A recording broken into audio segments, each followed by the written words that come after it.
नमस्कार साधकों।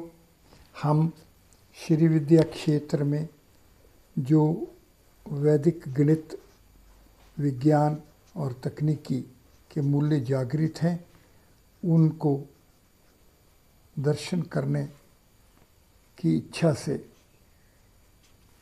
एक लेखन टेक्स्ट बुक राइटिंग के प्रोजेक्ट को लेने के इच्छा से प्रवेश कर रहे हैं। स्वामी जी के चरणों में शत शत प्रणाम। स्वामी जी ने जो मूल मंत्र दिया है वो है कि आपको ध्यान के माध्यम से ही अपने बुद्धि के क्षेत्र को सचेतन करना है। तो आइए हम देखें कि ब्रह्म सूत्र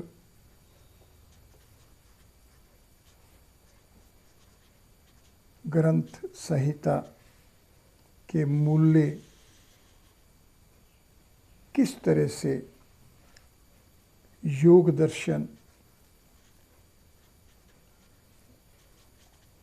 में भी जागृत हैं। योग दर्शन ग्रंथ को, पुस्तक को, संहिता को जब अपने हाथ में लेंगे तो हम पाएंगे कि ये 4 पादों वाला है। प्रथम 34 सूत्र, द्वितीय 55 सूत्र, तृतीय 55 सूत्र और 51 सूत्र। ये चौथा पाद है, ये तीसरा पाद है, ये द्वितीय पाद है और ये प्रथम पाद है। ये किस तरीके से ये ग्रंथ अपने आप में पूर्ण है, इसको जानने के लिए देखें कि जो प्रथम सूत्र है वो अथ योग अनुशासन, अथ 1, 5 और 1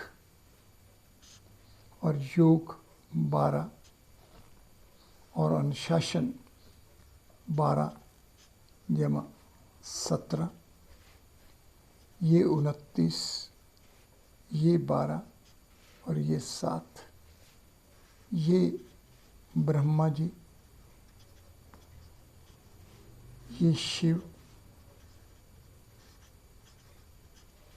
और ये समस्त क्रियाएं किस तरह से प्रथम सूत्र में ही ये स्पष्ट कर दिया गया है कि ये अनुशासन है और अनुशासन सृष्टिकर्ता का है। तो इस सृष्टिकर्ता के अनुशासन के बारे में इस ग्रंथ के मूल्यों का संकलन किया जा रहा है और ये अनुशासन शिव जी के प्रतिभा वाला है। ये योग है, ये यम है, ये शिव है। ये शिव के लोक का अनुशासन का प्रारंभ किया जा रहा है। ये कुल प्रथम पाद के 51 सूत्र, दूसरे के 55, तीसरे के 55 और आखिर में 34, कुल 51, 106, 161, 195। तो 1 से 195 सूत्र तक जो मूल्यों का संकलन किया गया है, ये एक अनुशासन है और ये अनुशासन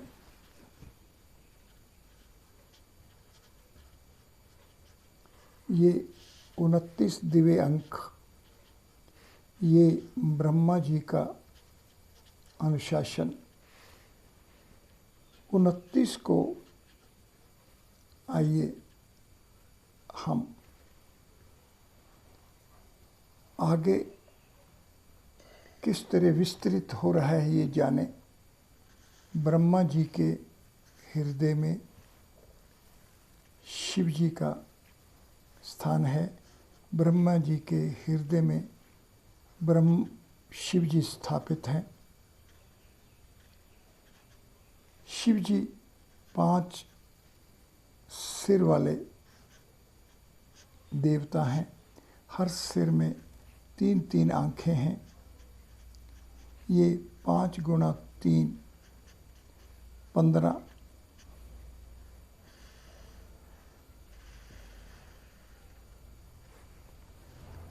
तो ये जो 15 अंक है, ये जो कि 15 आँखें हैं, ये जो दिव्य लोक है, ये जो शिवलोक है, ये शिवलोक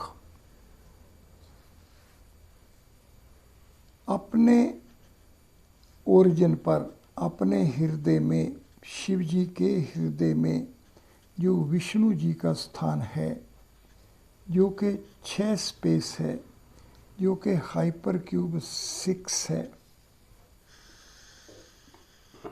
और hyper cube 6 a raised to power 6 is to 12 b raised to power 5 है। ये 13 वर्शंस हैं। किस तरह से ये अनुशासन ब्रह्मा जी के हृदय में शिव जी के स्थापना पर, स्थापत्य पर, इस शिवलोक की दिव्यता विष्णु लोक संग्रहित हो रही है। ये किस तरह से G5 11 वाली G6 13 अवस्था में पहुंच रही है। ये 6 स्पेस की 13 वर्शंस और ये 5 स्पेस का 15 डायमेंशनल फ्रेम, ये दिव्यता है जिसका अनुशासन सृष्टिकर्ता ब्रह्मा जी कर रहे हैं। ब्रह्मा जी अपने हृदय में शिव जी की आराधना से विष्णु लोक के स्थापत्य पर जो अनुशासन बनाया जा रहा है, वो 13 गुणा 15 100।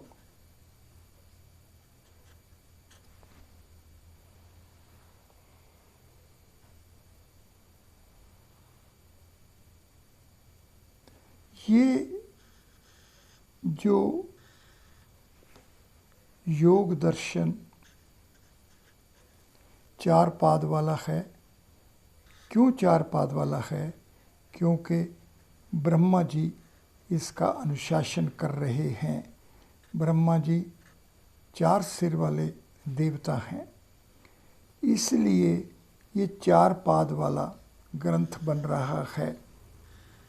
आइए हम रुक कर इस मूल्य का अवलोकन करें, इस मूल्य को अपनी बुद्धि में जागृत करें कि अगर हमें वैदिक मैथमेटिक्स, साइंस एंड टेक्नोलॉजी की पुस्तक लिखनी है तो हमें, जैसा कि देखा कि ब्रह्म सूत्र किस तरह से आदि से अंत तक एक क्रम से इस क्षेत्र को जागृत कर रहा है।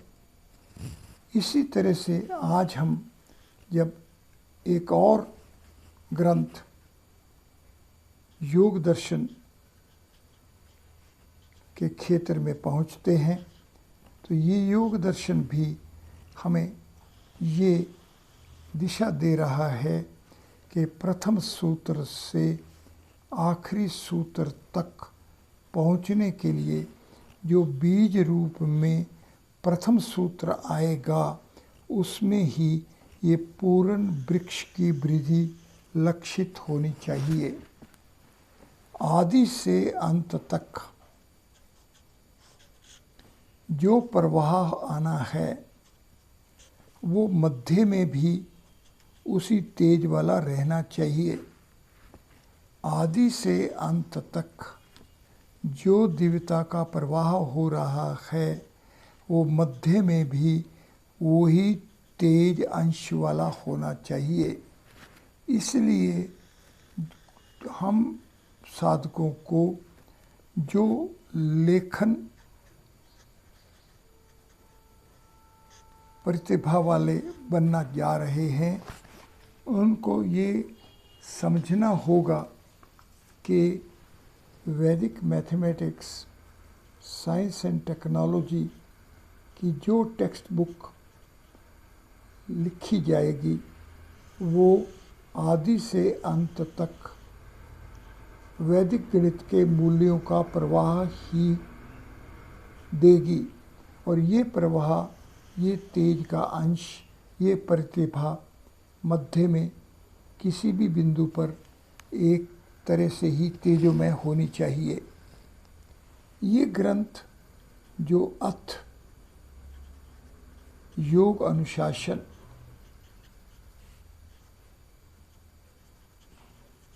के सूत्र स्वरूप प्रतिष्ठा पा रहा है, ये अनुशासन जो ब्रह्मा जी का अनुशासन है, जो सृष्टिकर्ता का अनुशासन है, वो उनके स्वयं का अनुशासन है। ब्रह्मा जी का अपने पर जो अनुशासन है उसको ही वो साधकों पर इस लोक में प्रतिष्ठित कर रहे हैं। ब्रह्मा जी अपने हृदय में शिव जी पर ध्यान करते हैं और शिव जी की कृपा से ही ब्रह्मा जी 10 ब्रह्मा हो जाते हैं। ये अनुशासन ही योग दर्शन बनता है। यही योग दर्शन की मूल्यों का संहिता स्वरूप प्रवाह है।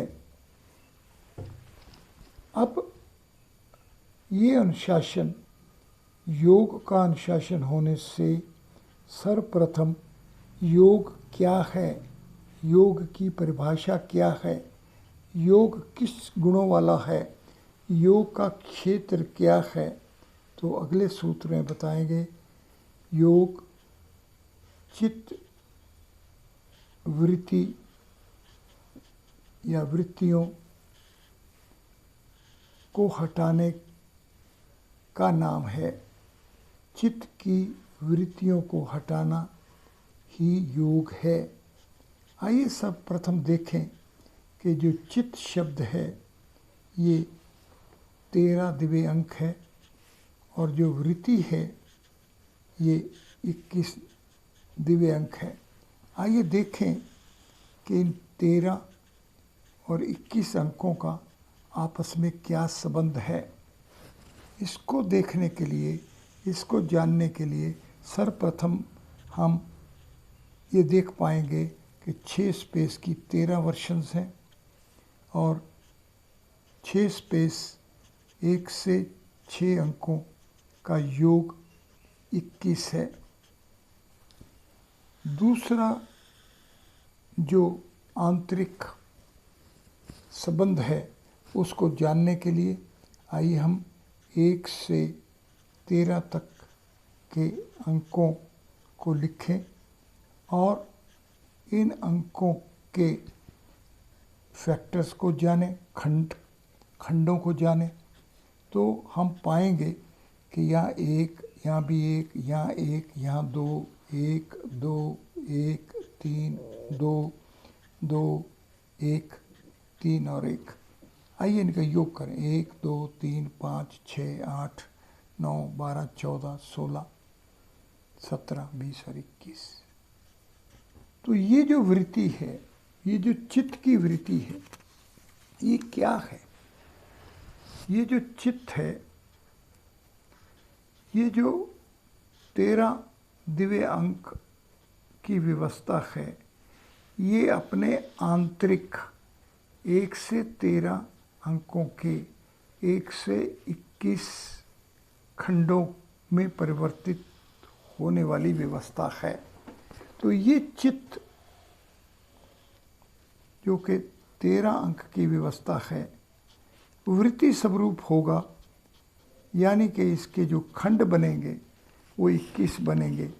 तो ये जो 1 से 13 अंक हैं, ये अपने 1 से 21 खंडों के कारण से इस 13 का जो सही स्वरूप है उस पर छाया डाल देंगे। ये 13 जमा 8 और 8 आकाश है। ये चित्त, ये चेतना किस तरह से आकाश में छाया स्वरूप रहती हुई 13 से 31 नहीं बन पाती, ये वैकुंठ विष्णु जी के स्थान तक नहीं पहुंचा पाती, क्योंकि ये आकाश से आच्छादित हो जाती है। इन वृत्तियों का निरोध करना ही योग है। आइए सर्वप्रथम देखें कि शब्द निरोध जो शब्द है, ये 10, 10 और 8, ये 28, ये ब्रह्म अंक है। किस तरह से ये जो चित्त है ये तेजोमय रहे, इस चित्त को तेजोमय करना ही इसकी वृत्तियों का निरोध करना है। तो अब इसकी वृत्तियाँ कितनी हैं? ये वृत्तियाँ 5 हैं। हमने देखा कि ब्रह्मा जी अपने हृदय में जो शिव स्थापित किए हुए हैं, ये पंचम तत्व के कारण से, आकाश तत्व होने के कारण से इसको आच्छादित किए हुए हैं, इनको हटाना है। तो इसके लिए हम अगर योग दर्शन के ग्रंथ को और आगे अपनाएं तो हम पाएंगे कि 5 वृत्तियां हैं: परमाण, विपर्य, विकल्प, निद्रा और स्मृति। प्रथम दृष्टवा ऐसा दिखेगा कि परमाण और स्मृति तो बहुत मूल्यवान गुण हैं, ये कैसे हमारे रास्ते में रुकावट हो सकती हैं? तो इसको जानने के लिए हमें ये देखना होगा कि जो बुद्धि है वो प्रमाण के कारण से, तर्क के कारण से एक सत्ता को प्राप्त हो जाती है, और जैसे ही ये एक सत्ता में पहुंचती है तो वो आगे की सत्ता के लिए अवरोधित हो जाती है। तो प्रमाण जो है वो भी एक ऐसा बुद्धि में तर्क स्वरूप में जागृत होता है कि उस प्रमाण के कारण से उस बुद्धि को उस प्रमाणित सत्ता से आगे जाने में रुकावट हो जाता है। प्रमाण किस तरह से मेंटल स्टेट हो जाता है और मेंटल स्टेट किस तरह से कंडीशनड हो जाती है और ये कंडीशन किस तरह से आगे पहुंचने के लिए रुकावट बन जाती है, दीवार बन जाती है, ये जानना होगा। तो जब हम योग दर्शन की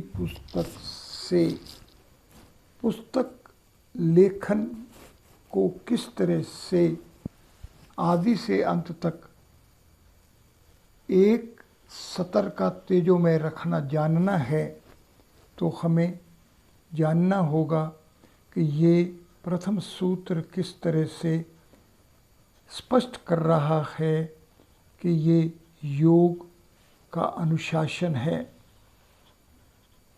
ये और जागृत कर रहा है कि ये योग चित्त की वृत्तियों का निरोध है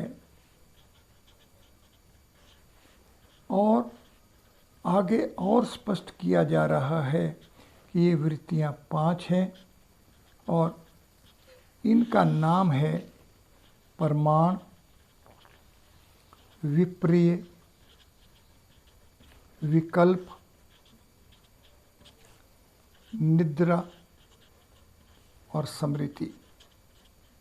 आइए देखें, ये 26 दिव्य अंक हैं, ये 22 दिव्य अंक है, ये 19 दिव्य अंक है और विकल्प भी 22 है और विप्रिय 9 और 6 15, 2 17 और 4 21। ये हमारे पास 26, 21, 22, 22 और 19। ये 26, ये 47, ये 69, ये 91 और ये 110। ये 110 11 गुणा 10। हमने देखा कि ब्रह्मा जी जब 10 ब्रह्मा हो जाते हैं तो ये शिवलोक में A⁵ is to 10, B⁵ और G5 की 11 वर्शंस, ये 110 है। तो ये जो स्थापना है, ये जो स्थापत्य है जिस पर ये वृत्तियों का संकलन किया जा रहा है, इनको संज्ञान में लिया जा रहा है, इसको जानने के लिए हमें स्थापत्य पर ही स्थापित ज्ञान के प्रवाह को जारी रखना होता है। इसलिए साधको जब आप अपने आप को लेखक के स्वरूप में जागृत करना चाहते हैं तो आपको जैसा कि ब्रह्म सूत्र ग्रंथ से या अब जैसा कि योग दर्शन ग्रंथ से जान पा रहे हैं उसी के अनुसार ही आदि से अंत तक कैसे एक ही अनुशासन चलना चाहिए ये जानना होगा।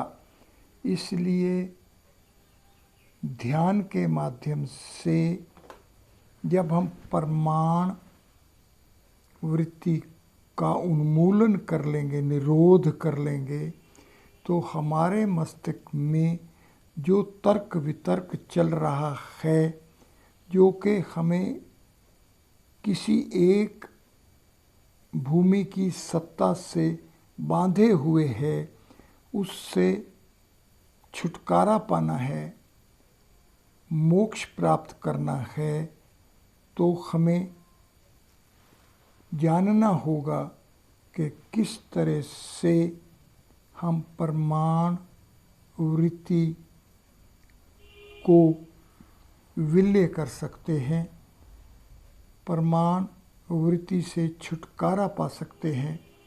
तो इसलिए जो हमारे मस्तिष्क में तर्क वितर्क हमें एक ही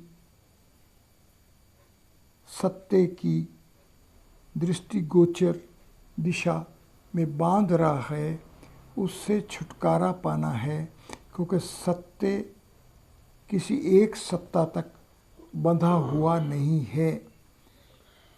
इसलिए हमारी पुस्तक भी किसी तर्क वितर्क से साधकों को किसी एक सत्ता से न बांधकर सत्य की सत्यता का जो अनंत विस्तार क्षेत्र है उसका ही क्षेत्रज्ञ स्वरूप जागृत करे। अगर हमारी पुस्तक इन मूल्यों के अनुसार होगी तो ही हम सच्चे लेखक कहलाएंगे। धन्यवाद।